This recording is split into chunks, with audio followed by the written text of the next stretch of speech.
Well, Charlotte, thank you so much for having me as a guest in your home and for being here with Sovereign Solutions. And to begin with, why don't you tell us about how you discovered what you've discovered? That's a very good place to start because I guess everybody has to start there.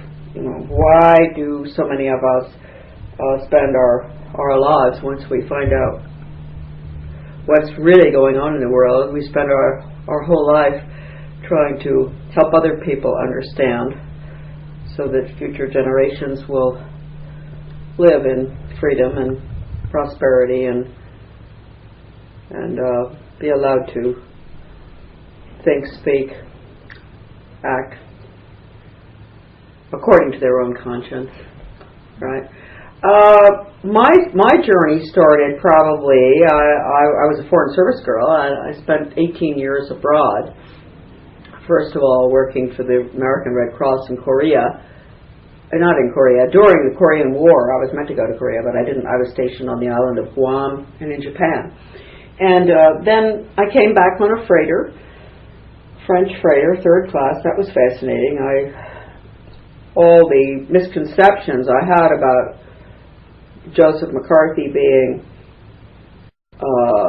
a rabble-rouser, etc., when he discussed communist infiltration in our government, were dissolved, diluted, went down the tubes when I sat next to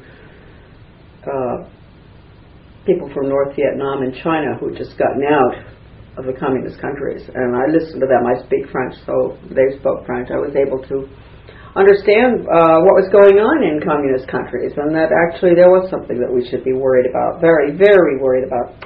And that was my first little bit of awakening. And then I came back to the United States, and I was back for about 6 months, and I joined the Foreign Service. I went into the United States Department of State, and I worked, I was an administrative assistant to ambassadors abroad. The first one was in South Africa, and the second one was Douglas MacArthur. The second, the general's nephew in Brussels, and that's where I met my husband, in Brussels.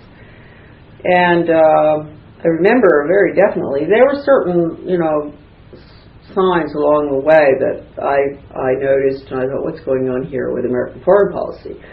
Such as the United Nations in Katanga, in the Belgian Congo. I was right there seeing all the cables coming in from Elizabethville, coming in from the Congo, Katanga, what the UN forces were doing, raping nuns. Horrible. Katanga, I mean, nobody likes to talk about it anymore because they got deep into that one. They know how absolutely evil, satanic, rotten the United Nations is. As a matter of fact, I recently showed a documentary on Sovereign Solutions about Katanga. Good. The one that is issued by Reality Zone. Ed Griffin. Yeah. Yes.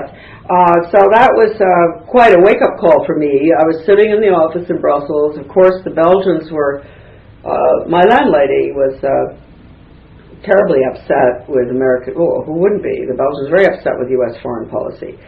My own boss, Ambassador MacArthur, I think he was very upset with it too, but he had to carry out what the president wanted, and he had to carry out the president's foreign policy. And anyway, then I got married. We came back to the United States. I left Belgium, came back to the United States. My husband came over. We got married. Then we went, interestingly enough, back to Belgium for 4 or 5 years, which is a lovely period in my life.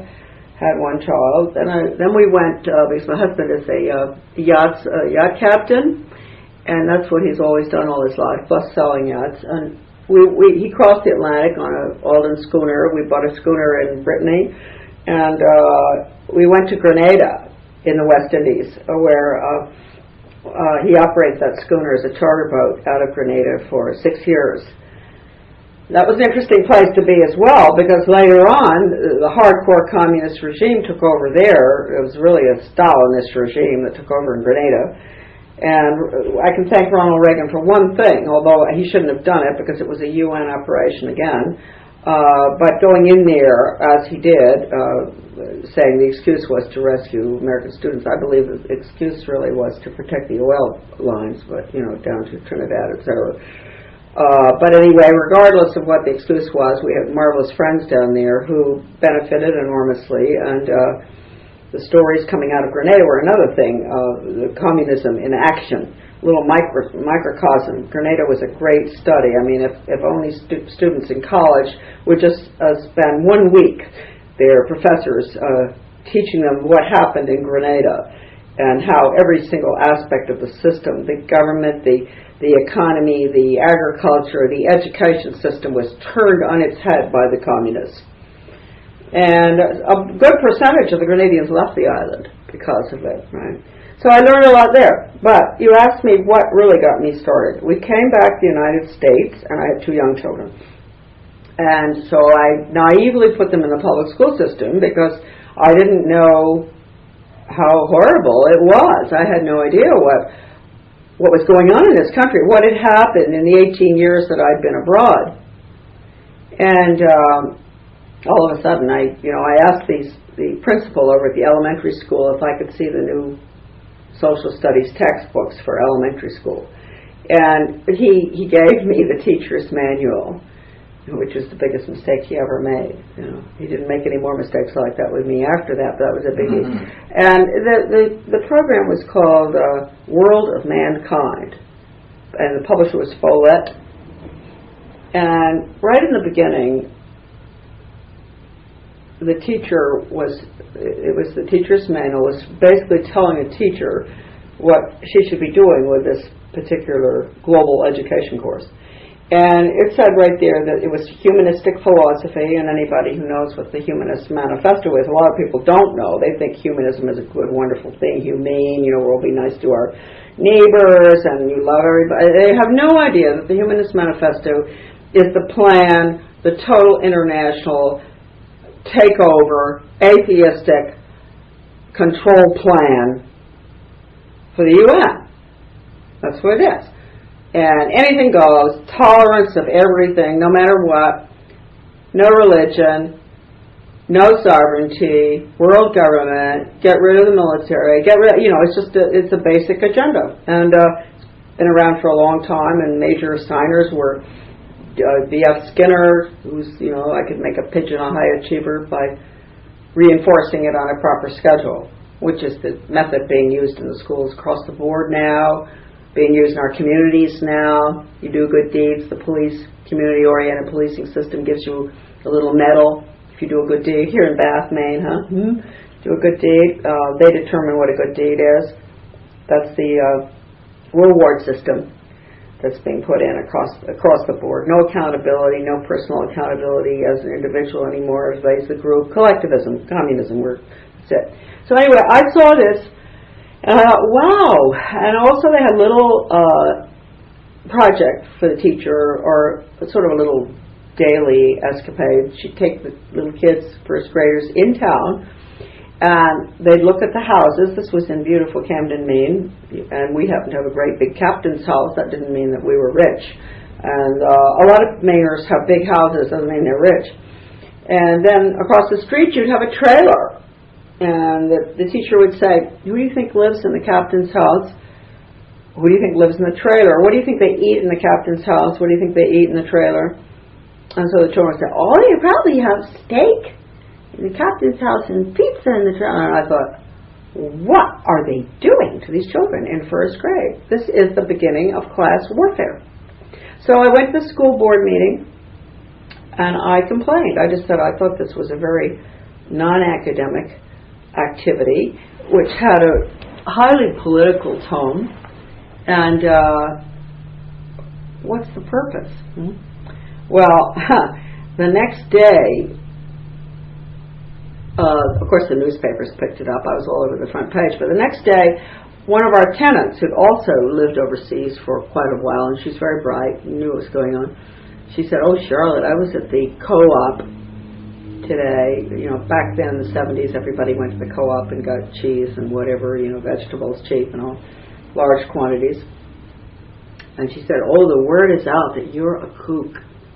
And I thought, oh, well, that was my introduction to how they deal with people who question them, who do their research, don't like what they see, ask their elected representatives what's going on.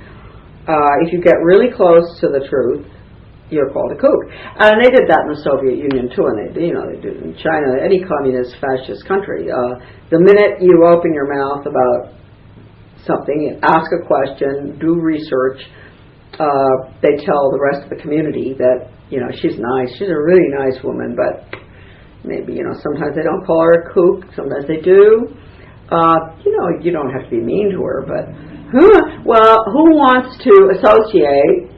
Human beings are, it's a natural reaction. Human beings don't really want to associate with crazy people. They really don't. It's hard work. I mean, it is. People work with them in hospitals. It's hard work. And you admire them for the work they do. So anyway, if you're called a kook, that gets the word out in the community. Don't listen to this woman ever. So I found that out. Then I ran for school board. And I after the third try, well, they were really upset when I ran. I ran 3 times. 2 times I lost.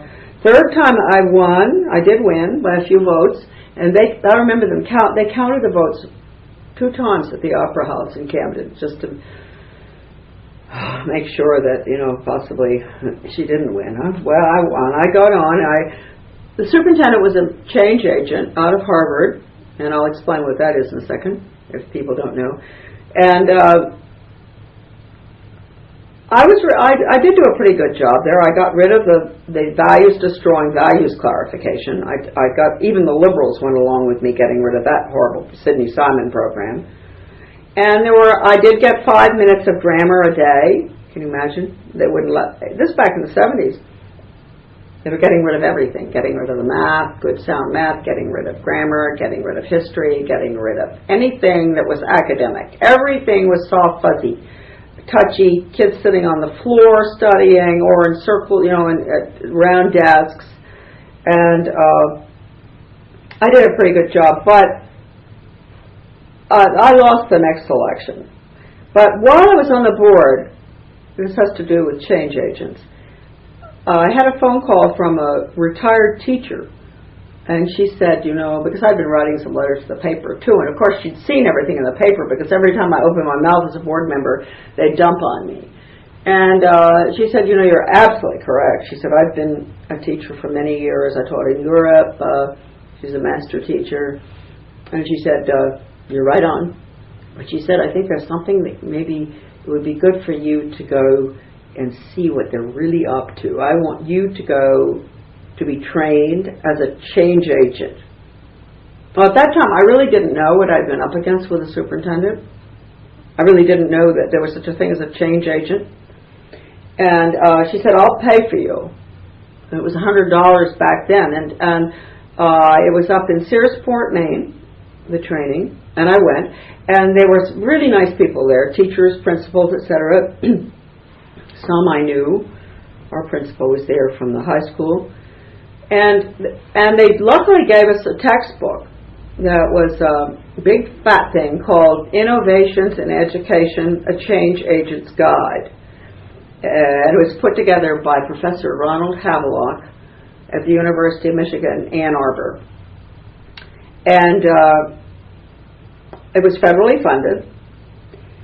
And it had case studies in it by real teachers, and these were real studies of situations, the implementation of very controversial programs in the schools. And in other words, you have to be trained to manipulate the community in order to get the program in. So it taught you, there must have been about 25 or 30 of them, how these different teachers and principals did it. Like it was a science teacher who got the sex ed in, and how he got around the community, and red flags, and the Christian uprising, and this and that, and what do you do? How do you deal with these people, and how do you go after them? And I was trained how to identify the resistors in my community. Absolutely. And when he said that, I thought, you asked me in the beginning. What got me going? That got me going. When you are trained to identify yourself, because I was a resistor, I thought, wow, I thought back to the people on the boat coming back on the Vietnam, the freighter from the Far East. I thought back to those people from North Vietnam and China, who had told me about identifying resistors and how members of their family were identified and how her grandfather was paraded around town with his head off. He had been a leader in town, so they paraded him around, just his body, so you could see. You don't resist. That's what happens. And so here I was being taught how to identify the resistors. The people who are smart people who know that sex ed, drug ed, decision making, alcohol education, bullying education, critical thinking, everything that has education hanging off the end of it. Watch it. That's a red flag for any parent or anyone out there listening, because that is not traditional education. That is brainwashing. Those programs, they say they're for the good of our children. All of them are devoted to behavioral change, behavioral and attitudinal change. And basically, the purpose of them is to do exactly the opposite of what they say they're meant to do. And I have the proof of that in my book, The Deliberate Dumbing Down of America. 700 pages of documents, chronologically arranged, starting in the late 1800s, mid-1800s, all the way through to today, basically, because George Bush is doing exactly what Clinton was doing, what Reagan really carved the ultimate agenda in stone. They've been working on it for about 100 years, but he carved it in stone when I was in the U.S. Department of Ed, and we'll get into that later. But anyway, the change agent training just scared me to death. These programs, the one I'm talking about here, was death education. The Guidance Counselors Association in Washington, D.C., at their headquarters, they publish a journal. And one of their monthly or quarterly journals was devoted to death education, which I think most parents know. The kids have to go and lie down on tombstones and go to the mortuary and study all of the global religions. For heaven's sake, don't mention Christianity. Buddhism, Hinduism, mysticism, whatever religion. Everybody's religion except the basic religion for the United States. And the funeral ceremonies, right? But anyway, in this particular issue, it's terribly important because this went out to all the guidance counselors across the country. It said, quote, "We in the death education movement will use death education to change the students' attitudes and values and beliefs about death and dying, the same way we used sex education to change their attitudes towards sex and various sexual practices." And when I saw that, I thought, sometimes they make mistakes. I guess they never figured I was going to read that. But that was the proof, all the proof I ever needed, that these people, these change agents, their goal is to destroy traditional morality and academics. It's total, deliberate destruction of academic and moral destruction. And people would say, "Oh, that woman, she is a kook. Why would they do that?" Well, it's a lot cheaper than bombers, and it's a lot less obvious. You could take a country through the schools, and they've done it. That's why you have all these people out there who don't understand you. When you try to tell them something, they're nice, they're sweet people, your friends, your neighbors, and they look at you with a glazed expression. because they have been victimized, psychological warfare, and it's been played out in the schools and the media every day in your community, television, etc. But the schools basically have been, and the poor teachers have been victimized even more than the children. So anyway, I went through that training. I was appalled. I was also told to identify the important people in the community, who are the head of the garden club, Rotary, Chamber of Commerce, all the people that, good people. And they've been taken to the cleaners too. They think they've been doing the right thing for some of them are major change agents. Don't think it's just in the schools. You'll have the head of the Rotary could be a major change agent to collectivize your community, right, through sustainable development, the schools, regionalism, all of this is communism.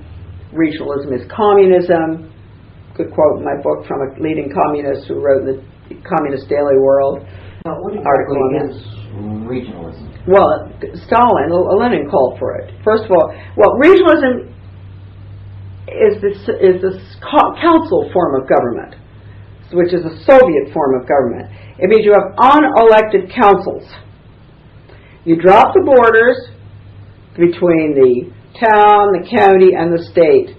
You end up with an amorphous group, a region which doesn't represent you any longer because it's bigger. It's moved out. I was as a school board member, I was appointed to be on the vocational ed council for 4 different school districts.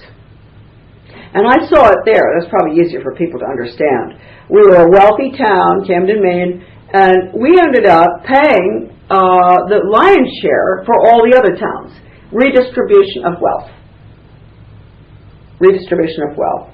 And it's getting rid of bringing in from the countryside to this is like consolidation with the schools, bringing all the little schools into the major central school. That's what you call consolidation. Shut down all the little schools out there where the children are closer to their parents. The parents can go to school board meetings, etc. It's making government very distant from the voter or the citizen, very distant. He no longer really has much of a say because it's been watered down through the big council form of government where they bring everybody into the council system and the little boards just go by the way. It's going on all over the country now. But anyway, this communist writer in my book, he said, the United States is moving too slowly towards regionalism. It worked so well in the Soviet Union. Oh, that's a good quote. And there's so much on regionalism, wonderful work that's been done by Americans through the years. Arch Roberts did magnificent work, Colonel Arch Roberts, many, many others. On my new website, AmericanDeception.com, there's so much on there in regard to regionalism. Don Bell, he did a whole series of fantastic newsletters. Don Bell was a journalist in World War II who was in a Japanese concentration camp, came back to the United States, wrote newsletters up until 10 years ago. Most magnificent work you've ever seen. Well, on my website you have his series of fabulous articles on regionalism. And Maureen Heaton's The Impossible Dream, incredible book, is also on that website.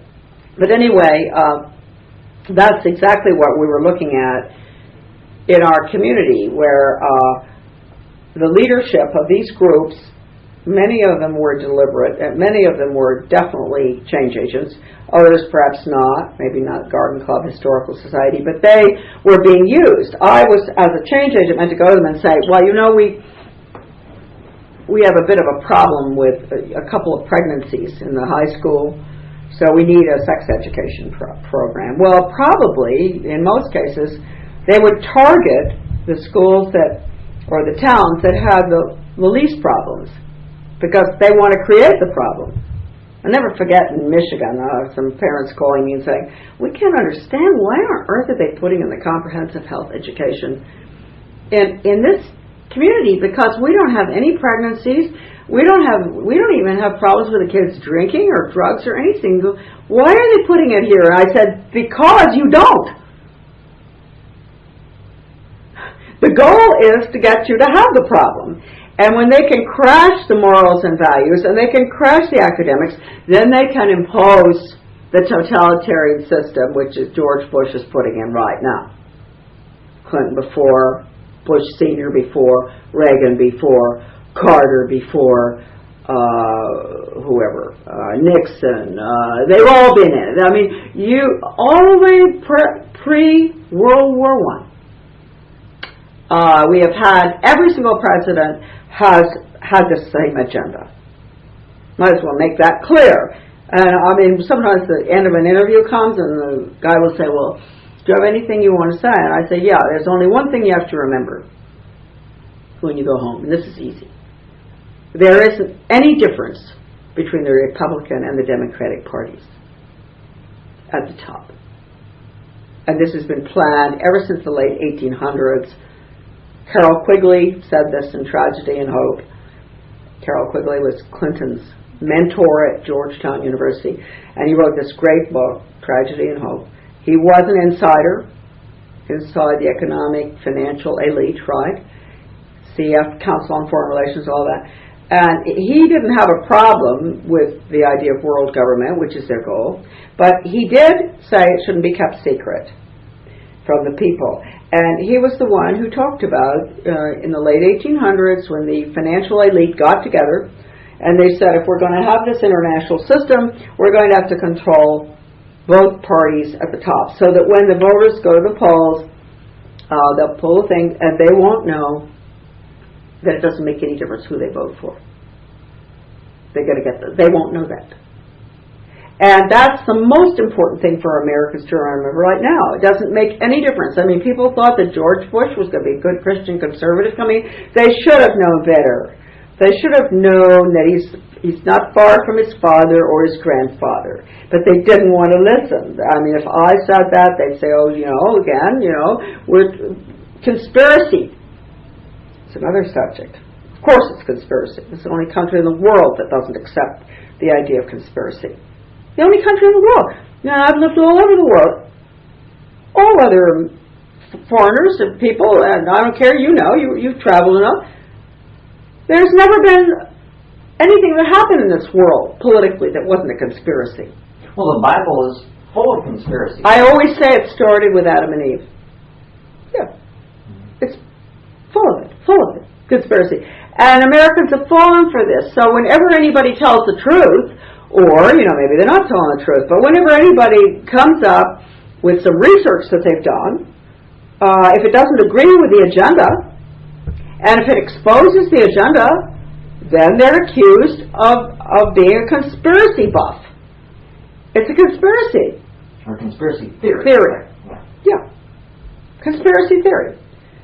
And so anyway, I went to that training, and I was just blown away by it. And then I went on, started an organization in the state of Maine, Guardians of Education for Maine, which was very effective in the 70s. We did manage to knock out the health education from about a third of the districts in the state of Maine. And then because I had been very activist, I had a friend in White House personnel when Reagan had been elected, and I was a Reagan supporter, a very strong supporter of Ronald Reagan. I didn't want to listen to the Southern California people who had warned all of us that Reagan was not what he pretended to be. And I didn't listen because, you want to hold on to your positive feelings about people. You want to believe in something and someone, and we're all that way. And all I can say is that I've been there. I've believed in a lot of the conservative leadership, and now I'm absolutely devastated by what they've done. They've been total as treason what they've pulled on this country, the conservative leadership, and they don't like me because I've blown the whistle on them. And the left doesn't particularly like me either, but they find me. I don't get anywhere near the flack from the left as I get from the neoconservatives. They hate me, and they've hated me ever since I wrote my first little book, Back to Basics Reform or Skinnerian International Curriculum. And then it says in a little asterisk below, very little book, it says, necessary for United States participation in a one-world government planned for the early years of the 21st century. It's a long title, little 38-page book that explained exactly what was going to happen in 1985. I wrote it after I was dismissed from my job in the U.S. Department of Ed. I got the job through the White House personnel. What I saw there was so shocking that I leaked a document on the computerization of the curriculum for all American schools. The federal, coming out of my office, the funding of this technology initiative, I leaked it to the Human Events. And they did a very good article. That was before Human Events really went. And they did a good article on it, big one, big front page thing. And I got fired, basically. But I'd gotten all the incredible documents out of my office, which was probably the most important office in the world for education change, international system of education, because U.S. is an important country. And I was in the Office of Educational Research and Improvement. I was a senior policy advisor. Not that I really merited that job, but we were supposed to be getting rid of the Department of Education. Reagan had promised that. And so they just put anybody into any slot. It didn't make any difference because we were meant to be getting rid of it. So I was lucky enough to be plopped into that slot, which meant that I was sitting in an office immersed in all the old research, all the old grants and contracts, all the new ones, all the what contracts? Grants and contracts going all over the world, not just to U.S. universities and laboratories and centers, all over the world, to change education from academics to total brainwashing and the Soviet polytech system, school to work, Cuban system, German system, where the children have absolutely no choice in their future occupation. They start training them, in third, fourth grade for what they're going to be. The agreement is made between industry and government. That's Soviet system if people don't know it. Of course, they don't have free enterprise industry, but they have industry. And that's part of the Soviet plan, right, the platform. And the same thing here now with partnerships between business and the schools, putting in this terrible system, this totally controlled system where you have quotas, this many doctors, this many lawyers. This is determined by the government and industry and the universities. How many ballet dancers? People understand that because that was the Soviet Union, etc. So it's a planned economy, and they do not educate. This is a direct quote from Professor Boyce, Eugene Boyce, University of Georgia. They do not educate for jobs that do not exist. He wrote a very interesting book on that, and he was not a conservative, but he was talking about the Soviet system. Same thing here. They're not going to educate your child in Bath, Maine to be whatever she may want to be. Maybe she's going to want to be a landscape artist, huh? If there isn't an opening, or a lot of people out there who need that, she won't get an education here. She'll have to move elsewhere. Okay. So anyway,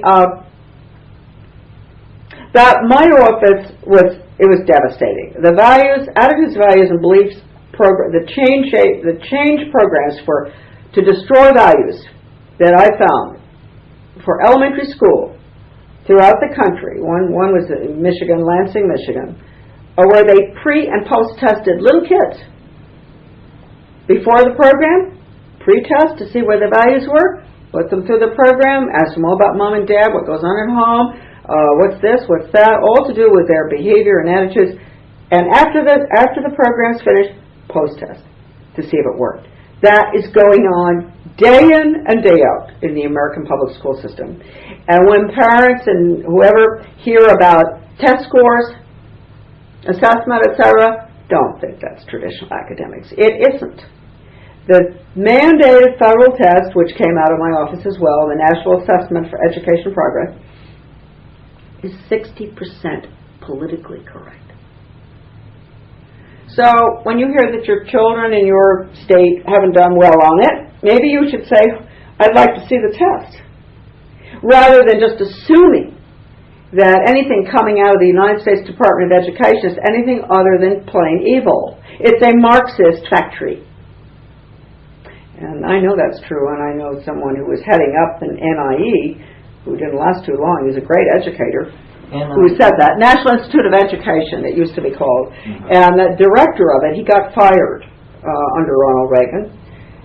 He was the former head of the Cathedral School for Girls in Washington. No lightweight educator, a very fine educator, not a political guy.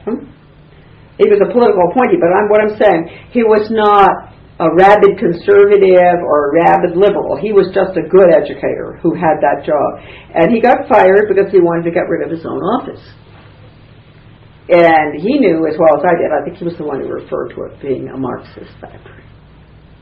So it's just as well for people to know that. Now, Ronald Reagan, he could have gotten rid of the department, and if he didn't get rid of the department, if he couldn't have gotten that through Congress, he could have gotten rid of the office that I was in, the National Institute of Education, because that director recommended himself that his own office be abolished. That was the office that had to go. That was the office that dealt with testing, teacher training, program development, all these rotten programs out of the National Diffusion Network. If that office had gone, we would have really been in pretty good shape to get rid of the rest of it. So you'll find the conservatives all defending Reagan on that. Oh, well, it wasn't his fault. You really think it was his fault? It's probably his fault.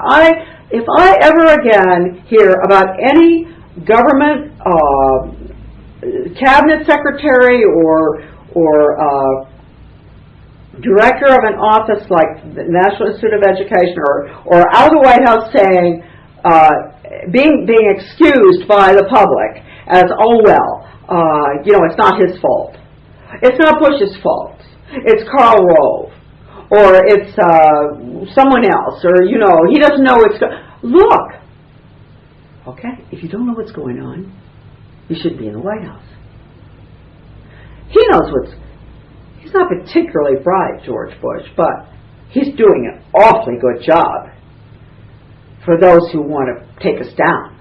You can't say that he isn't doing a wonderful job, because Iraq was never meant to work the way we were told.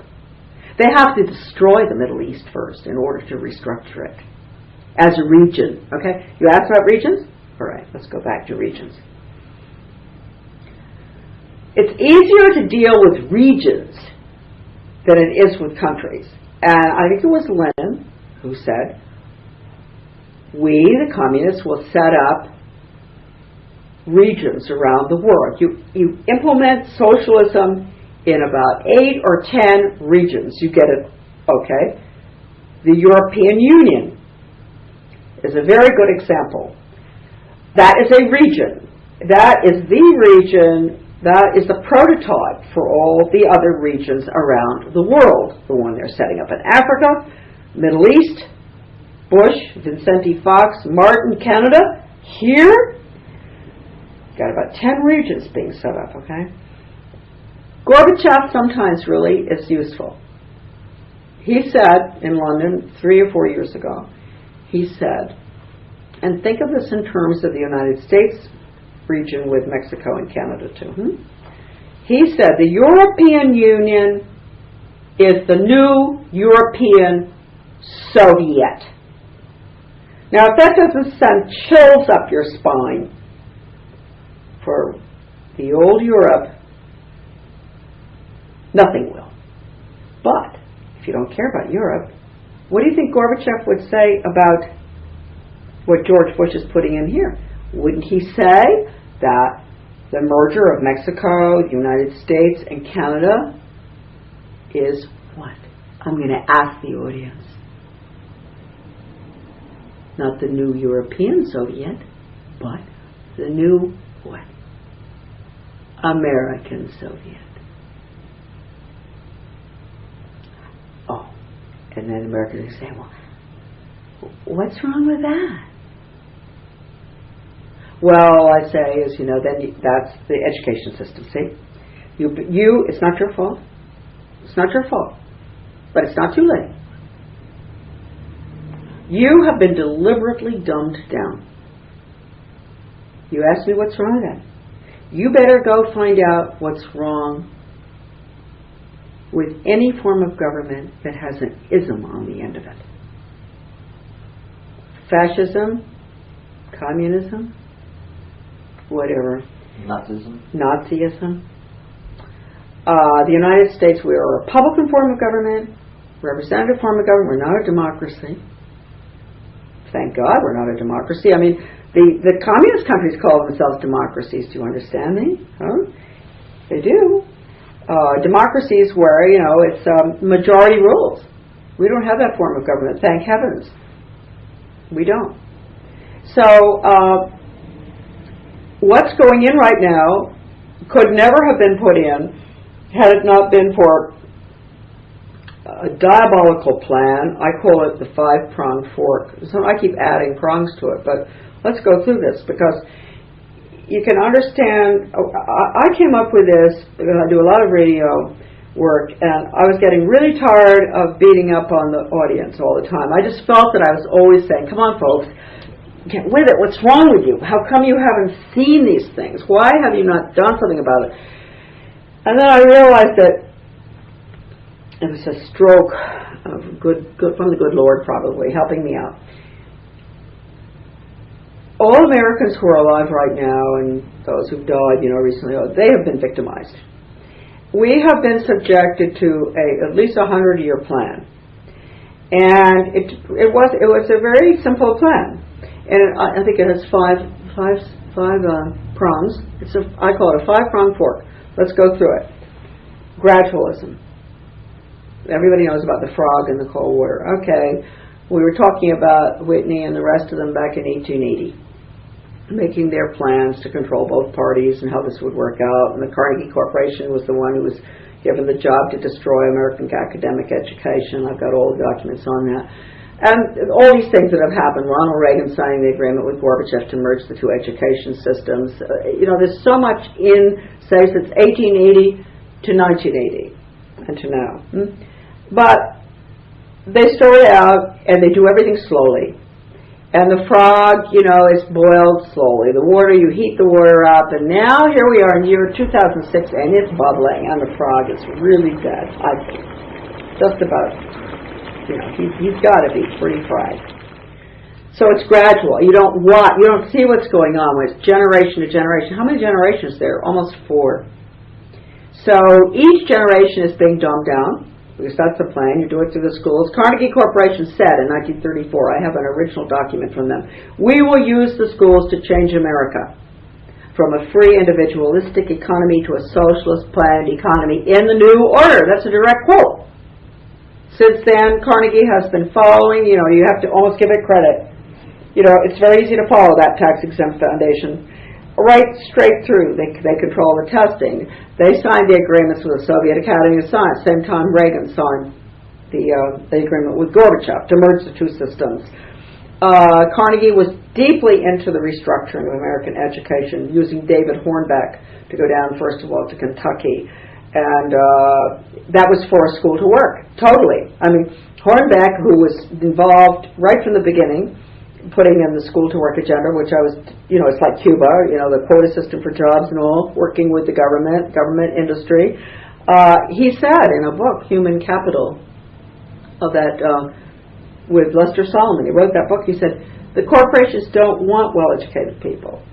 Well-educated people give us too much trouble, they quit their jobs and all, so don't forget that. Next time you hear that the corporations are upset about no basic skills and all, that's not true. They want people, cookie cutter, button pushing people, period. That's it. And so, anyway, we'll go back to that's the frog, okay? Gradualism. And morality, too. We keep falling off the cliff more and more and more with the values clarification, but we'll get into that. The next thing, let's call it the dialectic. The next thing. The dialectic is you have the thesis and the antithesis and the synthesis in the middle. The thesis is it's wrong to steal. The antithesis is okay. Okay, you keep talking about it, have all these meetings in our communities, get the community involved, we're all going to discuss this stuff together, and you end up, let's say it's wrong to steal drugs for your sick mother. It's wrong. No, after all the discussion, you come to the middle. It's okay sometimes. Because she's sick. She's going to die. So you can steal when she's going to die, huh? Okay, so you keep moving closer and closer, you finally fall right off the cliff, you have no morals left at all. And this could apply to homosexuality or murder or anything. I mean, look, if you have a father that you don't like, who's been beating you up ever since you were 2 years old or other things, whatever, really, I'm sure that you really think it's okay to kill him. You can justify that in your mind, and that is what has happened to all of the sick character education, values education programs in this country, which try to base their curriculum on character education, to base it on a system that has no relationship whatsoever to Christianity. Right? You can't do it. It doesn't work. And we have all these children, these sad kids running around in trouble. Even if they're not in trouble, look at their faces. They're tragic. They can't read, they can't write, they can't talk, they can't smile. So we've done that. Okay. So then that's the dialectic. I hope people understand what the dialectic really is. One example of it, this probably is the best because it's funny.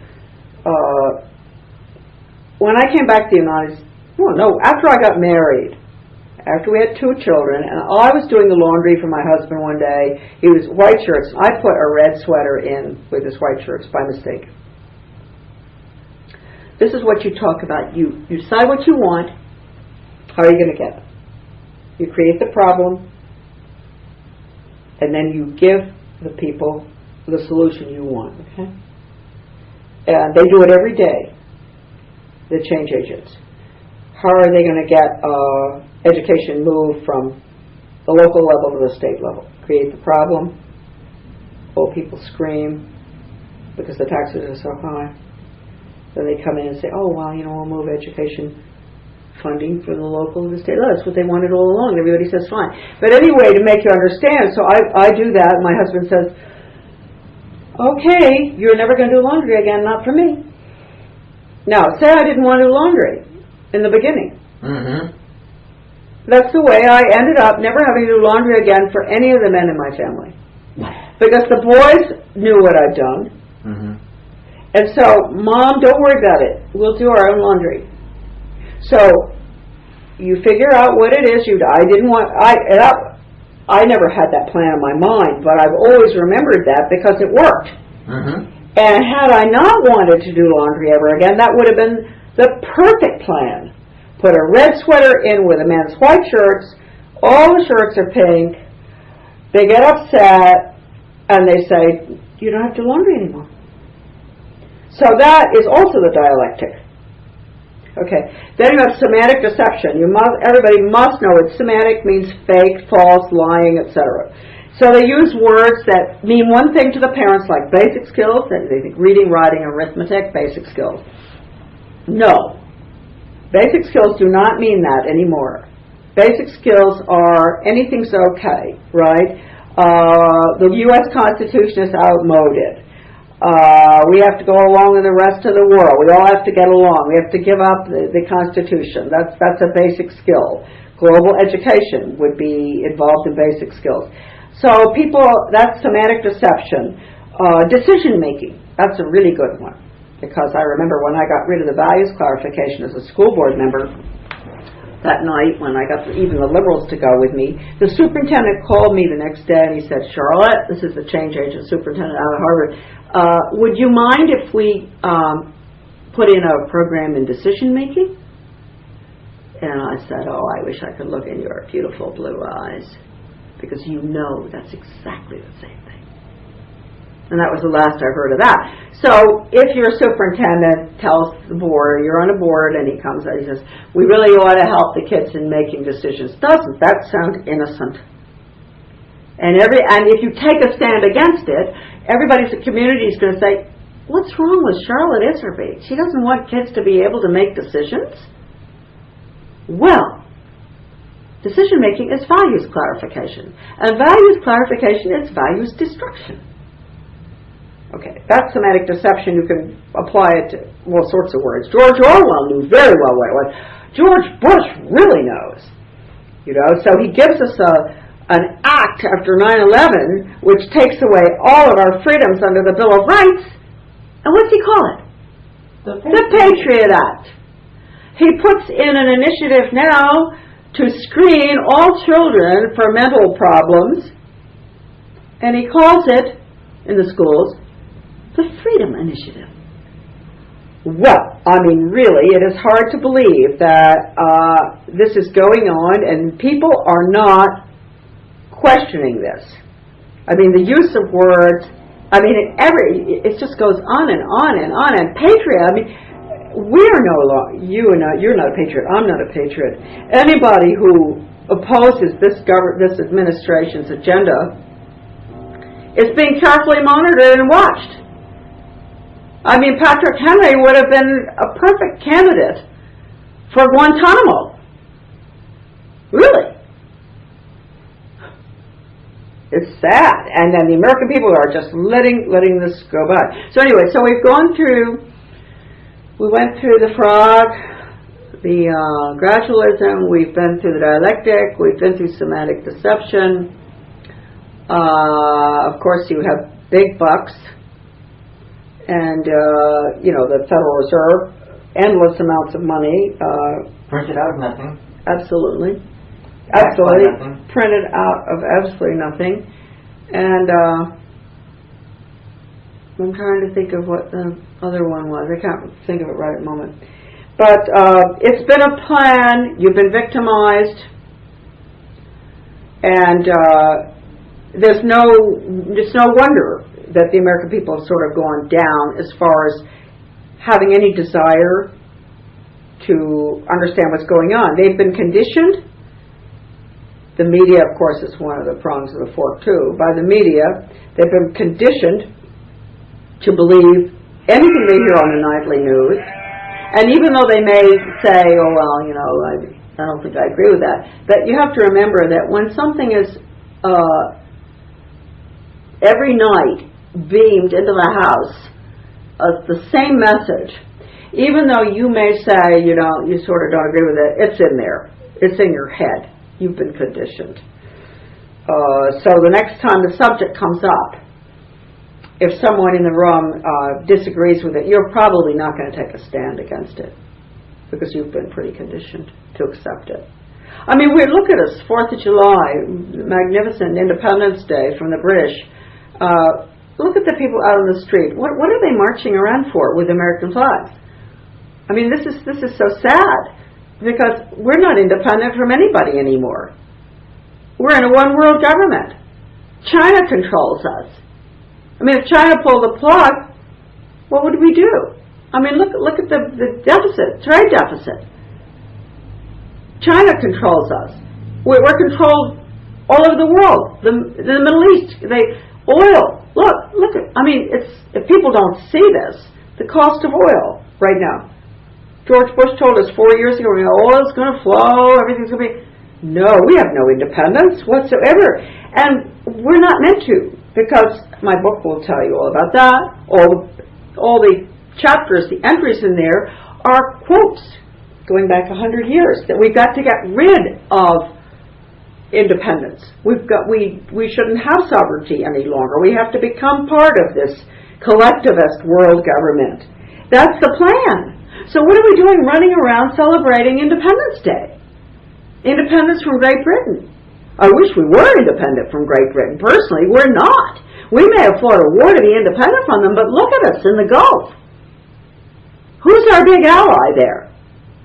Who are we doing it for? Who do we do Kuwait for? Great Britain. British Petroleum. What interest did we have out there to move it to Kuwait? I mean, I thought that George Washington said to beware of foreign entanglements. What are we doing? And we're marching around with little American flags, and they've got all the fairs going on downtown with all the amusements for the children and barbecues and singing the Star Spangled Banner. And yeah, I mean, I'm sorry, I love America, and I'd give my life for my country. And you probably had relatives who have, and I've had relatives who have. My son was in the first Gulf War, and I tell you, I think it's absolutely outrageous that all the servicemen who have died for their belief in our Constitution and the Bill of Rights, they've died for this. And we don't seem to care. We've got a bunch of traitors in Washington who sit there voting down the Bill of Rights and the Declaration of Independence, the Constitution, every day. And then we've got generations to come of innocent children who are going to live in this totalitarian system. They're going to live under this, and they're going to be happy. I mean, it couldn't have gotten worse. I mean, I thought things were bad 10 years ago. They are so bad now, and people are going to say, I wish that woman would just shut up and tell us what we can do, you know. But I've been trying to tell people what to do for 30 years. And right now,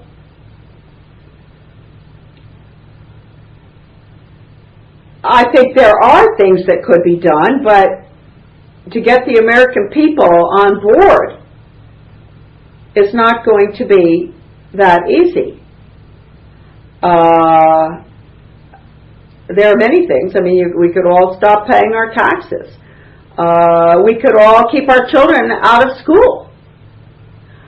There are many, many ways to object, but with the walls going up, the borders becoming so porous, and this country becoming so multinational, it's not. I don't have anything against foreigners. I never have. In fact, I think the majority, you know, if only American people understood that I'm not alone when I talk like this. I mean, I know many foreigners in the Far East and Africa, and who are all equally upset about every single thing that I have talked about today, because this is an international system that's being imposed.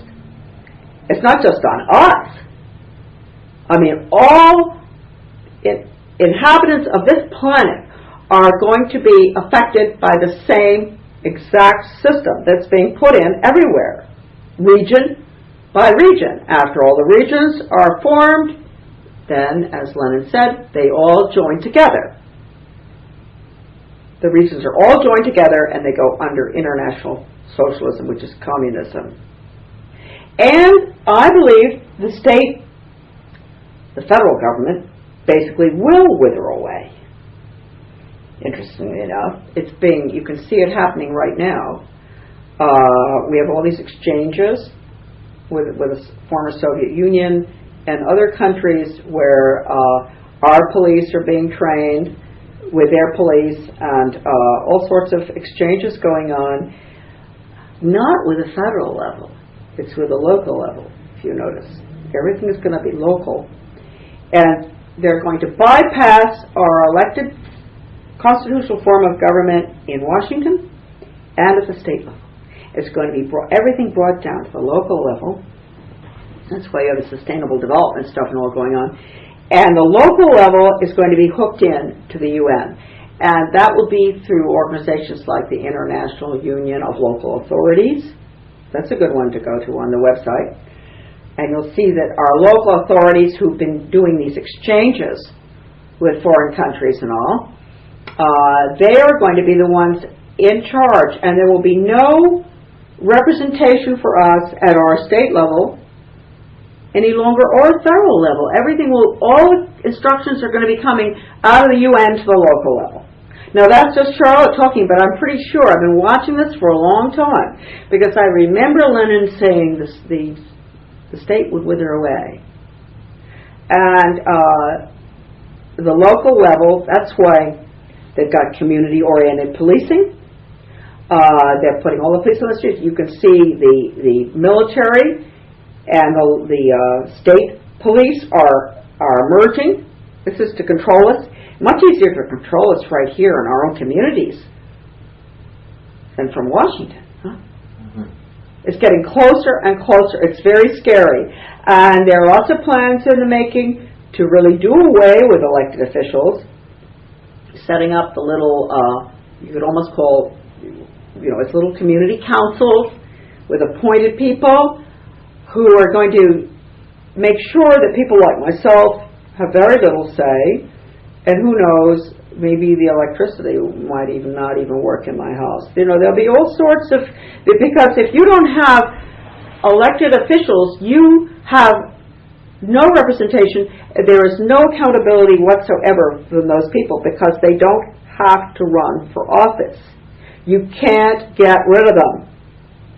The most serious thing that happened in this country, I think, in the past 30 years was what you'd call site-based management.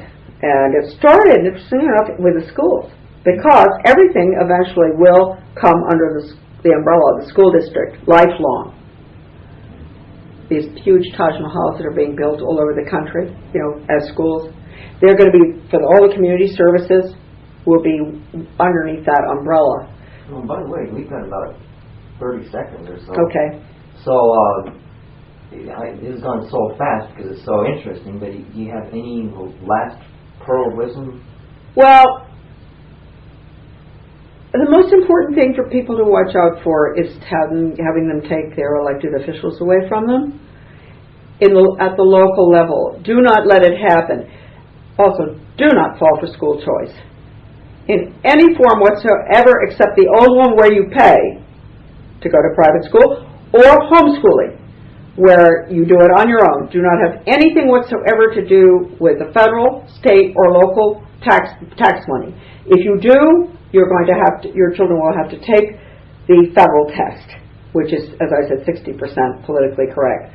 So, as far as education is concerned, be up in arms against charter schools, which are also our public schools. They're the basic thing for a school to work, charter schools. A lot of people think that they're private schools. They're not. They're federally funded.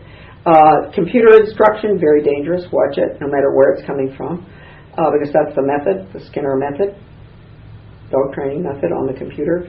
Skinner said, the computer is my box. Don't forget that when you train your children that way. So anyway, that's all I can say. And become educated.